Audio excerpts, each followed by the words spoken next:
And there's a framed cost or an unframed cost. But generally speaking, what caught your eye was that we have everything framed with plaques, priced up, and we're basically a gallery on wheels when we come out to a place like this. Right, it's treated as art, and that's what I really like about it, because you have some of the most beautiful comic stuff I've seen in a long time, and you not only just carry like DC Marvel stuff, you have a lot more than that.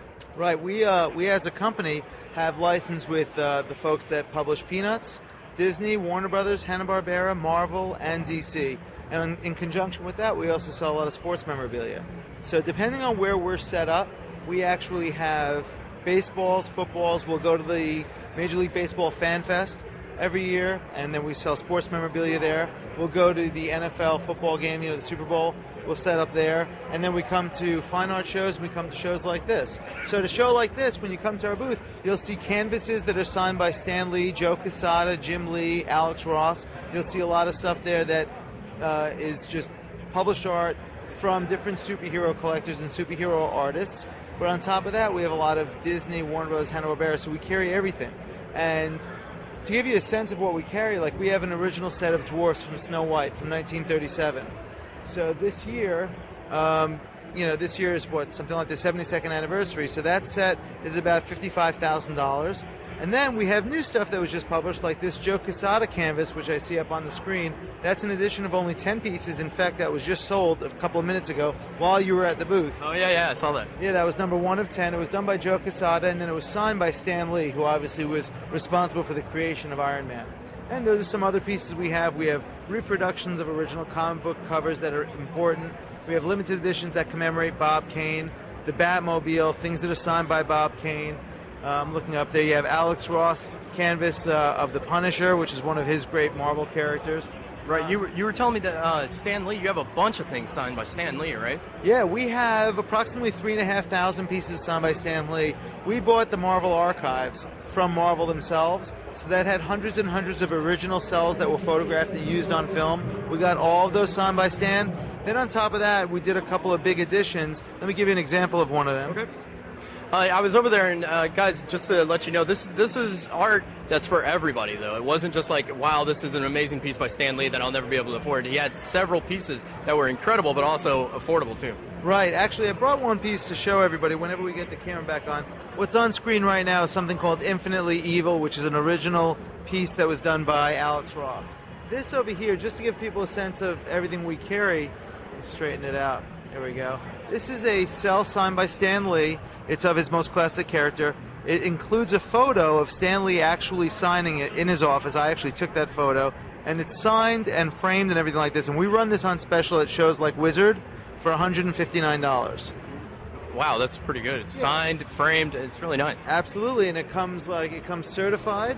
Everything comes with a certificate and a seal and a cable and a hook. All you need is a butter knife when you get home. Right. I'm sure that most people know what the sign and the seal means, but can you just explain the authenticity reports? Yeah, authenticity is very relevant in the collectibles business. So whether it's sports or superhero art, you always want to get something from a legitimate gallery who's been in business for a long time. And what they will always provide you is a certificate of authenticity that guarantees for life that whatever they're buying and whomever it's signed by is 100% authentic.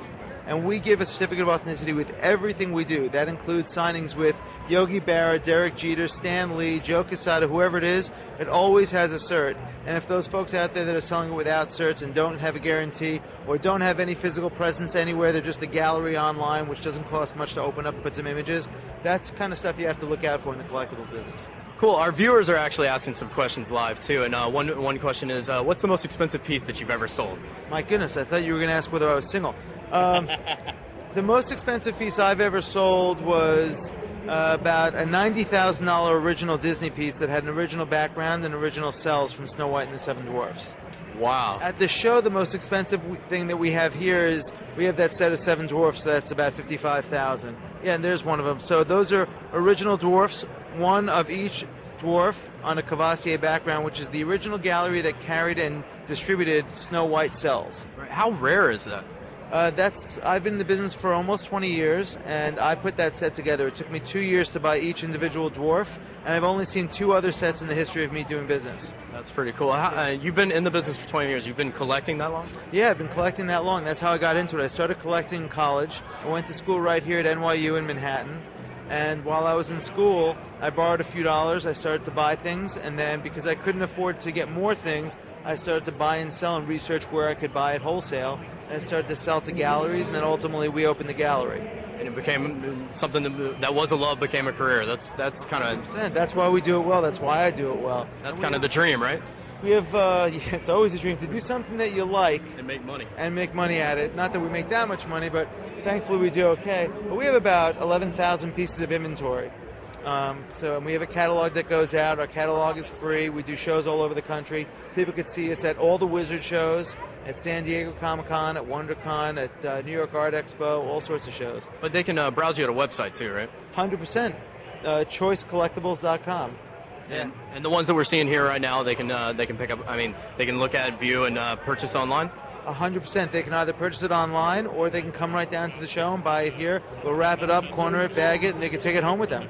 That's right, guys. So if you're in New York right now and you want to come down to the Big Apple Comic Con, we're at Pier 94. Come see Choice Collectibles, and you can see some of these. You can purchase it. Come see Ari Gold. Ari, anything else we should know about your line? I know you got sports, you got memorabilia. I honestly, I love the Disney stuff. I'm a big Disney fan. You have some really collectible stuff. Anything else we should know about? I'll tell you something interesting. We, as a gallery, we're doing a show coming up in about a month and a half at our gallery, which is in Industrial Avenue in New Jersey, which is just over the bridge in New York. In New Jersey, it's just over the George Washington Bridge, but it's open to everybody. And what we're doing is we're doing a show commemorating the year 1939. So this is the 70th anniversary of 1939 this year. The reason why we're doing that is because Pinocchio was created in 1939. The first year of the Baseball Hall of Fame was 1939. The movie Gone with the Wind was 1939. And get ready for this, Batman's first year of creation was 1939. So we're doing a 70th anniversary, so we're featuring very specifically Batman, Pinocchio, The Wizard of Oz was 1939, the first year of the Hall of Fame for baseball is 1939. We have specific artwork that's being created for that, and we had world-famous artist named Charles Fazzino, who does three-dimensional cutout artwork. You can Google him, he's all over the place. And we had him do, and we got licensing for him from DC Comics to do the first ever Batman Charles Fazzino piece, limited edition of only 70 pieces because it's the 70th anniversary of Batman. That's pretty cool. Like a pop culture angle of Batman, so it really brings it to the mainstream. We're real excited about it. Yeah, so guys, check that out. No matter what you like, check it out at Choice Collectibles. We had the website up right there. And